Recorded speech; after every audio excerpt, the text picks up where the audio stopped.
Nous retrouvons nos invités pour la suite de l'émission. Pasteur Edo Komi, président du mouvement Martin Luther King, Adam Adjono, journaliste, directeur de publication de Vision d'Afrique, et Germain Poulu, il est également journaliste, directeur de publication de Togo Réveil. On parlait de la République démocratique du Congo. Le président de ce pays, Félix Antoine Tshisekedi, accuse le Rwanda de soutenir le M23. C'était lors de la conférence de presse au Congo, au Brazzaville. Et oui, on le disait, il avait rendu visite au président du Congo, Brazzaville, Denis Sassou Nguesso. Et ma question était celle-là, quel rôle justement ces chefs d'État peuvent jouer au prime abord de la sous-région et au niveau de l'Union africaine? Oui, c'est ça que je tentais de relever à partir des propos du président Tshisekedi, qui reste convaincu que malgré les calculs des uns et des autres, aucun pays ne pourra véritablement tirer un profit de l'instabilité d'un autre pays, de la même zone, ce qui est vrai. Donc aujourd'hui, c'est le doyen de cette zone-là qui a été sollicité, et on connaît un peu son influence sur le plan africain. C'est l'un des plus vieux présidents du continent, qui n'est pas à la tête d'un pays plus riche que les autres, mais sur le plan diplomatique, je crois qu'il est un grand chantre de la diplomatie silencieuse. Et donc la réponse qu'il a donnée aussi à Tshisekedi, c'est que l'Afrique a de gros défis. Et l'un des plus grands défis aujourd'hui, c'est la lutte contre la misère et la pauvreté.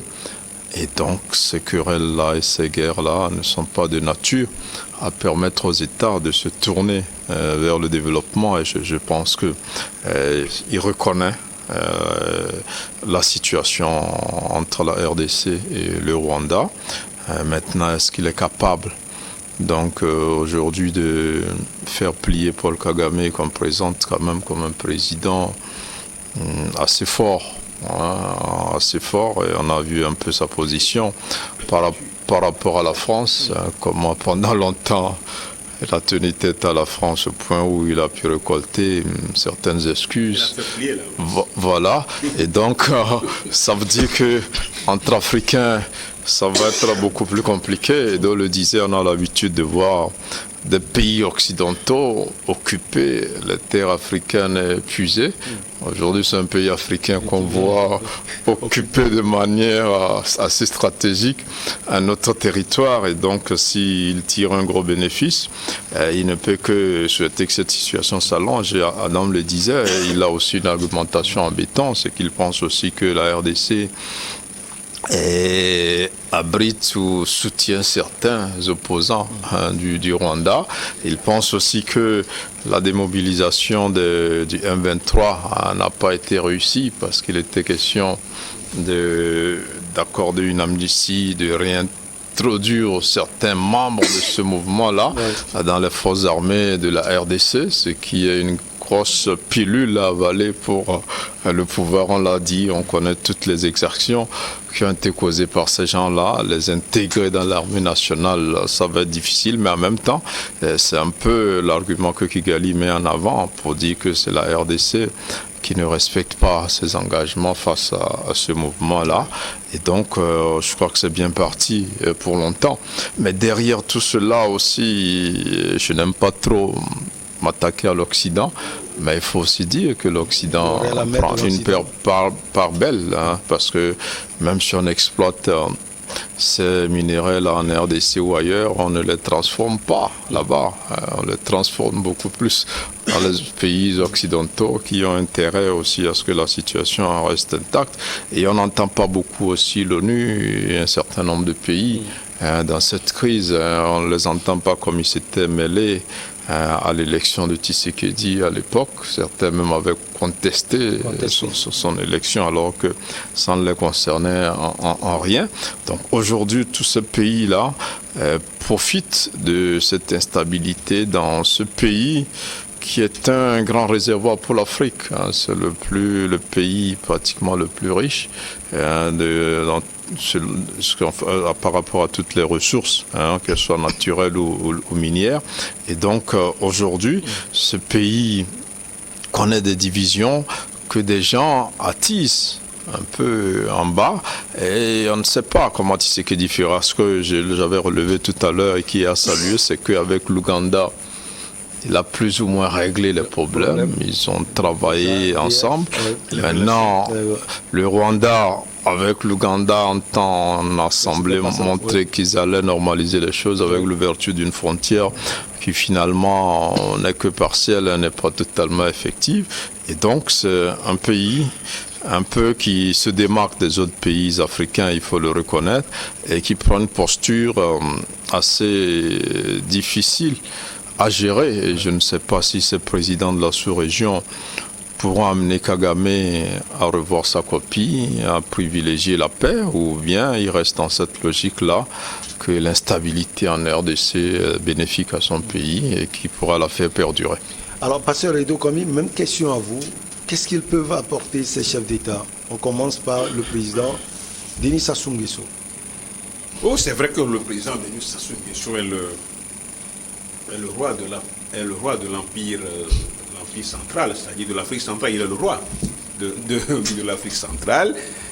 Et puis, lui n'est plus là pour diriger, il est là juste pour jouir de la richesse de tout ce qu'il a emmagasiné au Congo. Bon, qu'est-ce qu'il peut en faire? Ce n'est pas aussi quelqu'un à qui moi j'ai beaucoup de confiance par rapport à ses acquaintances avec l'Occident. Il a dit tout à l'heure que l'Occident a aussi sa main, certainement, dans cette histoire. Vous savez, ces crises internes sont de nature à fracturer le continent. À fracturer le continent de telle sorte que le développement ne peut pas être possible. Ça, c'est des crises internes, ça, c'est des causes internes à notre marche vers le développement et surtout à pouvoir nourrir le continent africain. Vous savez que le débat aujourd'hui, c'est le problème du blé, le problème des céréales dont nous souffrons, dont on prétend que nous souffrons et qu'il faut aller solliciter, demander pardon peut-être à Poutine. Il faut aller faire il faut aller faire visage doux, comme le dit l'expression, à Poutine pour qu'il ouvre le port d'Odessa. Pour qu'il ouvre le Van. Est-ce que c'est de ça qu'on a besoin? Bon, donc, je dis que ce qui se passe entre la RD Congo et le Rwanda est de nature toujours à faire asseoir l'instabilité sur le continent et ne pas nous permettre de pouvoir nous attarder, nous faire face au développement. Et ce qui est un peu, ce qui revient, ce qu'il faut noter aussi, il faut relever de cette crise-là, c'est que les populations demandent aujourd'hui l'arrivée, le secours de la Russie. Vous avez vu les manifestations, les gens demandent que la Russie intervienne. Une grande manifestation où les gens, vous avez vu Poutine qui est vraiment plébiscité, on dit bon, il faut qu'il intervienne là-bas. Pour moi, c'est quelque chose qui peut être possible parce qu'il faut aujourd'hui prendre la mesure forte face à ce groupe M23 sur la frontière entre la RD Congo et le Rwanda, comme ce fut le cas de la RD Congo. Ici, ce ne sont pas des terroristes, mais c'est des rebelles. Il faut faire la différence entre les terroristes et les rebelles. C'est vrai, ils ont un dénominateur commun, c'est le mal. Ils ont le dénominateur commun. Le degré, il faut aussi évaluer le degré de mal par rapport aux terroristes et aux rebelles. Bon, donc, Kagame, c'est vrai, il est devenu le leader dans la région par rapport à son génie, le génie créateur de ce pays, qui est presque un pays développé quand vous arrivez au Rwanda aujourd'hui, à Kigali. Mais il dérange. Oui, mais il dérange. Mais il ne faut pas s'il veut que nous, malgré sa posture de dictateur, s'il veut que nous, on le soutenir, mais quand même qu'on voit en lui quelqu'un qui puisse faire quelque chose dans l'Afrique, ce n'est pas entre nous les Africains. On veut l'exposer, on veut l'utiliser contre peut-être l'Occident, d'accord. Nous, on peut l'utiliser contre l'Occident. Mais pas entre nous, les Africains, comme il le fait, il est en train de le faire avec le président, enfin il est en train de le faire avec RD Congo. Donc pour nous aujourd'hui, il doit fondamentalement suivre peut-être, comme on le dit, le président congolais, Denis Sassou Nguesso, qui certainement va lui prodiguer de sages conseils pour qu'il essaie de soutenir.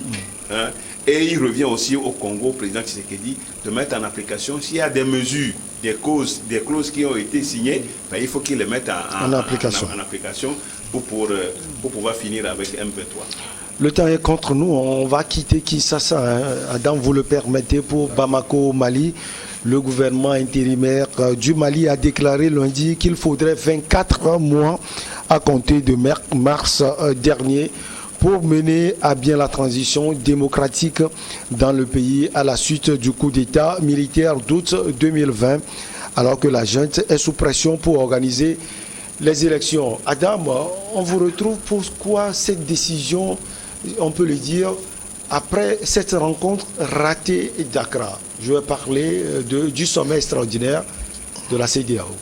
Oui, moi je pense que ce sommet, même si ce sommet n'a pas accouché des résolutions allant en faveur du Mali, tout le monde sait qu'il y a des pistes qui vont dans le bon sens en ce qui concerne la levée donc, des sanctions qui, d'aucuns, en tout cas pour ceux qui sont proches ou qui partagent aujourd'hui l'idéologie d'Assimi Goïta, estiment que c'est un mal nécessaire qu'il faudrait donc faire prévaloir pour pratiquement être au-dessus de la mêlée. Mais aujourd'hui, beaucoup sont celles et ceux qui estiment que ce sont des sanctions qui pèsent lourd sur le quotidien des Maliens et qu'il faudrait... Non seulement les Maliens. Sur le quotidien des Maliens et de la communauté.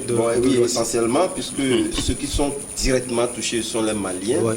Et je pense que beaucoup estiment que le bon sens devait donc prévaloir. C'est ce qui d'ailleurs fait que nous avons un certain nombre de pays qui vont dans le sens de cette levée de sanctions-là. Et donc je pense que Assimi Goïta devait permettre à ce que la position adoptée par la CEDEAO en renvoyant encore Goodluck Jonathan, qui est donc ce médiateur-là, qui permettra de pouvoir donc rapprocher les positions, de pouvoir donc arriver. Mais malheureusement, après cette sortie de la CEDEAO, ou en tout cas le communiqué, vous allez constater que Assimi Goïta revient encore sur des lignes, c'est de mettre pratiquement la charrue avant la bœuf, en disant que voilà, ce que lui compte faire, c'est tout comme si c'est un variable où les gens sont appelés donc à discuter, où les gens, où pratiquement Assimi Goïta et les siens tentent donc de faire prévaloir des avis avant même la discussion proprement dite.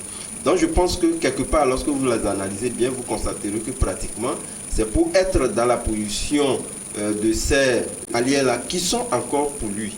Et il y a un certain nombre de Maliens qui partagent pratiquement ces convictions, qui estiment qu'il ne faudrait pas baisser la garde, qu'il faudrait adopter toujours la ligne dure, en oubliant pratiquement que cette ligne dure-là ne fait pas du bien, ni encore au Mali et encore moins à un certain nombre de pays de la CEDEAO. En témoigne le fait qu'au Sénégal, il y avait certains transporteurs qui avaient estimé que depuis cette fermeture de frontières, ils subissent énormément donc, le coût de ces fermetures de frontières-là.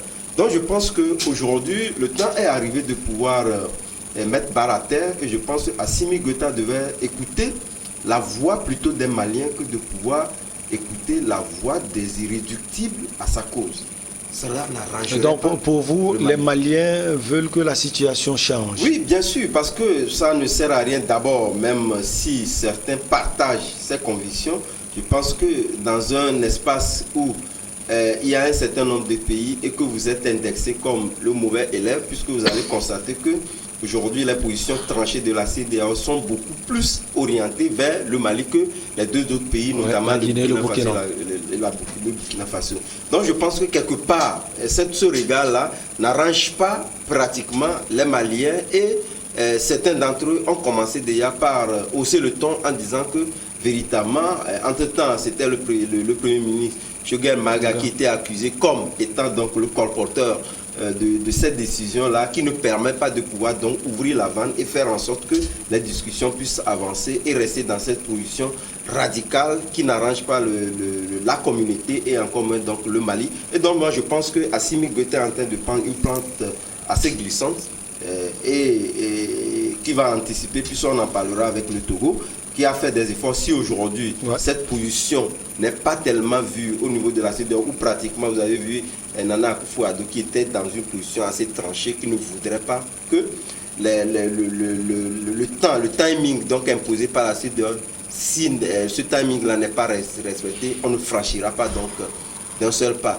Mais aujourd'hui, on a vu que beaucoup de pays sont en train de s'accommoder, allant donc dans la direction de pouvoir lever dans ces sanctions-là. Il faudrait véritablement qu'ils aident ces pays où pratiquement ce médiateur-là à pouvoir donc aller et aboutir donc dans cette démarche-là que lui-même il a initié et sollicité. Et ce n'est pas le cas, donc je pense qu'il est en train de compliquer davantage la situation à un certain nombre de pays. Et la tâche surtout au Togo. Voilà, et qu'on a convaincu, et ça voudrait dire quelque part qu'il ne joue pas franc jeu. Allez, la petite pause, elle s'impose et on revient pour la suite.